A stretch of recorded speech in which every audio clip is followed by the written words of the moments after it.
Corruption et vol décrété, sports nationaux en Côte d'Ivoire. Le cas de la ministre Anne-Désirée Ouloto.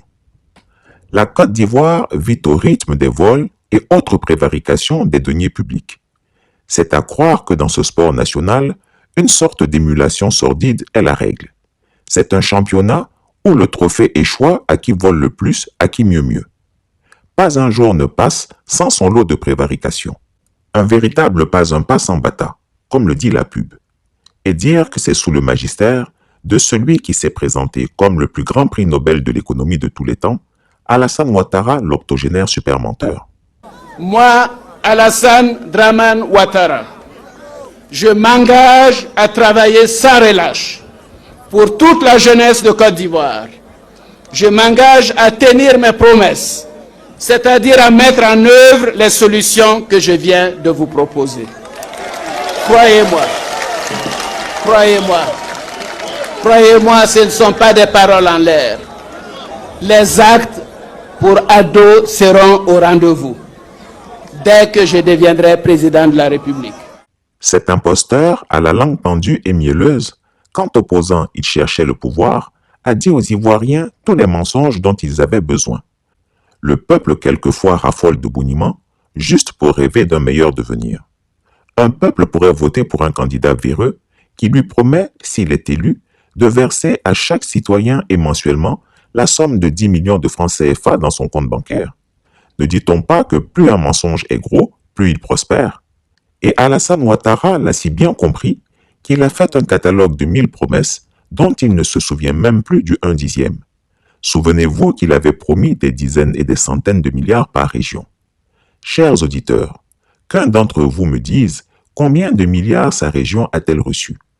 Qui ne se souvient pas de la promesse de permettre aux Ivoiriens d'avoir accès à la propriété grâce à des logements sociaux à 25 000 francs CFA par mois pendant 25 ans? La troisième grande préoccupation, c'est le logement. L'engagement de fonds, ce sera comme aux États-Unis. Vous savez qu'aux États-Unis, chaque Américain a droit à un toit. Donc je m'engage à ce que chaque Ivoirien ait un toit. Chaque année, je ferai construire 50 000 logements à coût réduit par des professionnels compétents pour les familles aux revenus modestes. Et nous avons chiffré cela. Vous pourrez être propriétaire de votre maison, une maison qui coûtera 5 millions de francs CFA, et cette somme sera financée par un prêt bancaire remboursable sur 25 ans à raison de 25 000 francs par mois. Le logement social, il a besoin d'être accompagné par l'État. Quand on vous dit un logement à 5 millions, il faut savoir que l'État, en réalité, aura dépensé entre 10 et 15 millions. C'est ça la vérité. Donc, est-ce que l'État est en mesure aujourd'hui d'accompagner ces logements ou ces terrains à bas coût de 5 millions avec 10 à 15 millions? Si nous n'avons pas ces ressources, nous ne pouvons pas, malheureusement, offrir ce service-là. Donc, il y a une annonce qui a été faite à un moment, qui était ambitieuse, qui a besoin de ressources. Si les ressources ne sont pas là, nous ne pouvons pas. Aucun privé ne viendra, n'est en mesure aujourd'hui, à Abidjan en tout cas, quand nous connaissons la valeur du foncier, le minimum qu'il faut en faire en béton, en ciment, en carreau, en robinetterie, etc. Quand nous connaissons le minimum qu'il faut pour une maison, aujourd'hui, vous ne pouvez pas construire une maison à 5 millions à Abidjan. Donc, aucun privé, malheureusement, n'offrira une maison à 5 millions. Donc, tout ce qu'il faut, c'est l'accompagnement de l'État. Et l'accompagnement de l'État, c'est des ressources budgétaires, c'est des subventions. Voilà. Donc, nous appelons notre État, nous appelons nos responsables à affecter encore plus de ressources au logement. J'aimerais aller pendre la crémaillère dans l'une de ces maisons. Le poisson pourri par la tête, dit-on. C'est à croire que soit le dictateur des lagunes ne travaille qu'avec des voleurs, soit il leur enseigne le vol au Conseil des ministres. Rares sont les ministres qui ne traînent pas de casserole en Côte d'Ivoire. les scandales se suivent au point d'être banalisés par le peuple. Cette fois encore, Chris Yapi vient vous révéler un scandale de plus dans notre pays.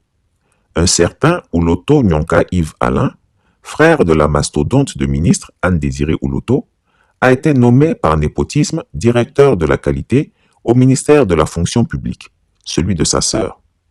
Profitant de sa filiation avec la ministre, le Kidam a escroqué la bagatelle somme de 200 millions de francs CFA soutirés à des candidats au concours de la fonction publique. Cet argent volé n'a servi qu'à faire la bombance. Suite à de nombreuses plaintes, pour une fois, la gendarmerie a décidé d'agir. Elle s'est saisie du malfrat à ses bureaux, l'a menotté et voulu le conduire au cachot. C'était mal connaître la puissance de l'influence et le poids de la mastodonte Anne-Désirée Ouloto. En effet, informée, elle prit son téléphone, long comme celui de son patron, et en 2 temps 3 mouvements, voici les infortunés gendarmes obligés de présenter des excuses au brigand Ouloto Nyonka Yves Alain, voleur de son état. Une affaire de népotisme et de détournement couverte par les liens de sang. Peut-on réellement reprocher aux ministres leur népotisme quand on sait qu'Alassane Ouattara lui-même a nommé ses filles, fils, nièces, neveux, gendres et cousins aux postes les plus juteux de la République? Citons juste quelques-uns à titre d'illustration. Son petit frère, Tene Birahima Ouattara Di Lafiole, est ministre d'État, ministre de la Défense, ministre des Affaires présidentielles. Son fils, Loïc Folorou, est le roi dans le cacao et le pétrole ivoirien. Sa nièce, Masséré Touré, récemment nommée secrétaire générale adjointe de la présidence, est aussi la responsable de la communication au palais d'Abidjan. Elle tient le record en tant que membre de tous les conseils d'administration en Côte d'Ivoire. Et son tonton de président vient de lui confier les finances de la présidence de la République de Côte d'Ivoire. Sa nièce, Nina Keïta, est la directrice générale adjointe de la Société de gestion des stocks pétroliers de Côte d'Ivoire, Gestosi. Ses gendres, Bruno Nabagné Kone, époux de Masséré Touré, et Adama Kamara, époux de Nina Keïta, sont respectivement ministres de la Construction, du Logement et de l'Urbanisme et ministre de l'Emploi et de la Protection sociale. Son cousin, Draman Koulibaly, est le directeur général de la LONASI. Maleka Mourad Kondé, épouse d'un de ses neveux, a été nommée directrice générale de Côte d'Ivoire Tourisme. Sa nièce, Baudin Sarah Ouattara, était directrice de l'Agence nationale de la salubrité urbaine, ANASUR. Son oncle, Lanciné Camara, jusqu'à son décès, était le président du conseil d'administration de la SOTRA. Son neveu, Amadou Touré, le frère de Masséré Touré, était le patron de Puma Énergie Côte d'Ivoire. On pourrait passer des pages à citer la forfaiture de l'homme, et ses ministres ont donc de qui tenir. Toi, peuple de Côte d'Ivoire, reste là à grommeler seulement au lieu d'agir. La Côte d'Ivoire disparaîtra en tant que nation. Chris Yapi ne ment pas. Retrouvez Chris Yapi sur ses 2 chaînes YouTube. Échangez avec lui dans la section communauté de ses chaînes YouTube. Retrouvez-le également sur sa chaîne Dailymotion, Instagram et Mediapart.